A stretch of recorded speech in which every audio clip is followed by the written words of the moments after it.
Just before I start the match preview, I'd like to thank all the new subscribers who's come on the channel over the weekend, and also all the subscribers who's been following us throughout the journey. Cheers, everyone. Alright, everybody, welcome back to another match preview on the channel. This one is for Wednesday night's game. It's Sunderland versus Rotherham. Just before I get into that, it looks like the deal for Michu, the PSG lad, might be falling through. The reason I'm saying this, PSG have tried to get another clause put on this loan agreement, and Sunderland are not happy with it. The lad was here in the stadium against Norwich. A few supporters have got pictures took with him and everything, but now he's back in France, and it looks like the deal might be falling through. There's a little stumbling block, may I say. Right, and not only that, we've had the weekend from hell, haven't we, really? Let's be honest. Sunderland supporters, ups and downs. Listen to this one. Alex Neil went for talks with Stoke. Then, this was just before the Norwich game. Then we get beat off Norwich with the lads putting a mint performance and all. And on Sunday, Alex Neil gets announced the manager of Stoke City. So we're managerless. And there's a few managers who could potentially be linked with. Robbie Fowler said on Twitter that he would love to make the Sunderland supporters proud. Don't know about that one. And you've got Liam Manning, knee experience in the Championship, but that means no look at Roy Keane. He had knee experience regardless of his backroom staff and the money. I'm just talking literally experience here. Then you've got to look at Tony Mowbray. A lot of fans are like, no, and I can see how exciting that is. It's very underwhelming, but I think he would stabilise us in the Championship. I didn't think he would. I'm going to say it now. I didn't think he would get us promotion to the Premier League, but I think he could stabilise us and consolidate our spot in the Championship this season. And then you never know, gonna gain the next season. At the minute, a lot of supporters are not happy. Didn't get his ranking. He wouldn't be my first choice. Then you've got Sean Dyche. His name's been thrown in the hat. Now I would love Sean Dyche to come in. And there's a few other ones who I'm not even going to mention because I'll probably get ridiculed in the comment section below. But there's some decent candidates out there for the job. If you want to get involved with a score prediction, just leave a comment in the comment section what you think the score's going to be, and your names will be mentioned in the next match preview. The ones who did get it right, you shout outs at the end. So moving on to Rotherham, they absolutely bashed us last season, the 5-1 away, but the second leg at home, I remember their centre back, I kind of remember his name off the top of my head. He scored 2 goals, one in their end and one in our end. And that point was crucial for us to getting in the playoff spots. So we can thank them for that a little bit, really. This season, they're doing really, really well. They're in 5th on 9 points. If they win their game in hand, they will go on top. Their centre-back, the captain, Wood, he's 37-year-old, right? Didn't let that fool you. He scored 3 goals already. And in the last game, they beat Birmingham 2-0, and he scored both the goals. They put in a solid performance against Birmingham, and there was only one team going to win that game, and that was Rotherham. They won 2-0. The games before that, the 2 draws away, which is decent.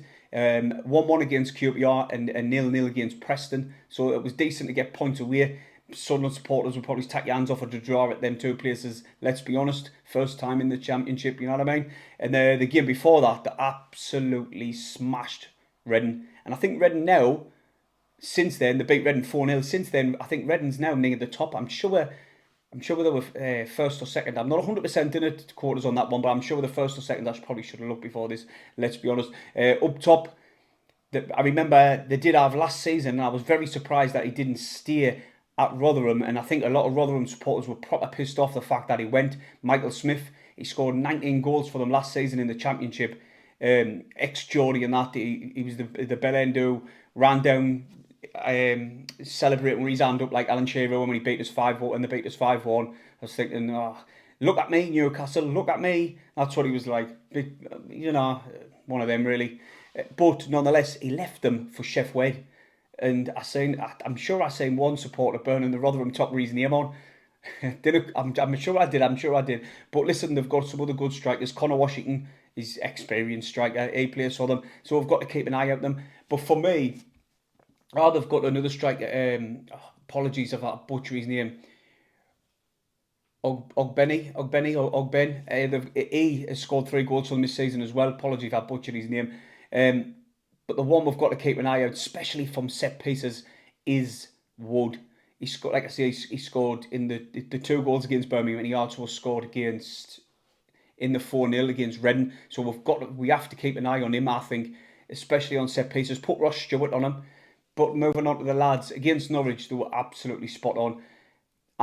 There was rumours, and we're all saying the stupid rumours, didn't we?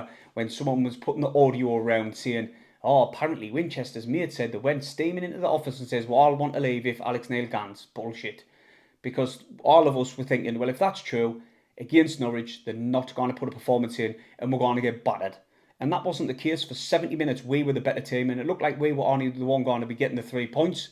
But the lads put that much of an effort in, and all of us seeing it at the stadium, like they put that much of an effort in. By 70 minutes, they were gassed out a bit, and we were all screaming out. I was talking to the lad who sits next to us in the stadium. I was saying, "Oh, they need to change it here," and he says the same. They look knackered. The few tired legs out there, and he only made one substitute, and that wasn't enough. It should have been. Norwich made the 3, and that changed the game for them. And that one really good attack what they made, that was class free-flowing passing, little 1-2s, and then the ball across the box, and there was deadly Sargent, absolute animal. He's going to be up there for top league and goal scorer this season. I'm telling you now. His movement off the ball was class, and on the ball it was good to watch. He was, I'm not going to lie. But like I said, make them substitutes at 70 minutes. We would have won that game, but they didn't. And then we got punished, and it was too late by then. And for some reason, Alex Neil must have been freezing out Patrick Roberts, because for the first time in I don't know how long we've seen him. I do understand that Gooch and Clark has been playing outstanding, and you're not going to drop Pritchard for him to play just behind the strikers. But in pre-season, he was our best player. He's shone in pre-season for me. And I thought, oh, yeah, please just play him. And we didn't really see him. So hopefully now, when the new manager comes in, it's a clean slate. We might get to see him. But really, to be honest, I wouldn't change much in the team. I want to see bodies come through the door, obviously, because we lack strength. We lack depth, sorry. We need positions covered, especially if there's injuries. So for me, I really do think few bodies in. And then Roberts has got to prove himself, because Gooch has been playing mint, Clark's been playing mint, and I don't think you can ever drop Pritchard, let's be honest. And then the SES will... do you know what I noticed? Sims didn't have one of his best games. I'm not going to lie. Stewart was digging practically everything like he always does. Defensively, he was clearing the ball a lot. Luke 09 for me and for Stephen was man of the match. He put in a really good shift. That's why I think Luke 09 is best playing in defence, because when he plays in defence, he really does shine. I know he'd probably like to be in the midfield a hell of a lot more than he is in defence, but why, when he's playing so much so he's keeping Bailey Wright out the team. So for me, if you're going to start me, you've got to put him in the defence for me. Right, so my score prediction on a Tuesday night, if the lads play like they did, I know Rotherham's doing really well, I'll go for a 1-0 win, as long as the substitutes are made a hell of a lot more early, and hopefully by the time this video is being made, it's Monday night. Hopefully we can get a manager in by then, so when he can see that the lads are getting tired, like the lads on against Norwich couldn't say that, even though everybody else in the stand did. He can make them changes when needed. With that being said, like I say, I've gone for a 1-0 Sunderland win. On a Wednesday night, me and Stephen will be at the Stoke statue. If you want to come over and get on the channel, come over and let us know. If not, then just come out and say hello. We'll be, like I say, I'll be doing a match vlog of that day. So hopefully we can get the win. Remember to hit the thumbs up, subscribe if you're new, and we'll see you in the match vlog.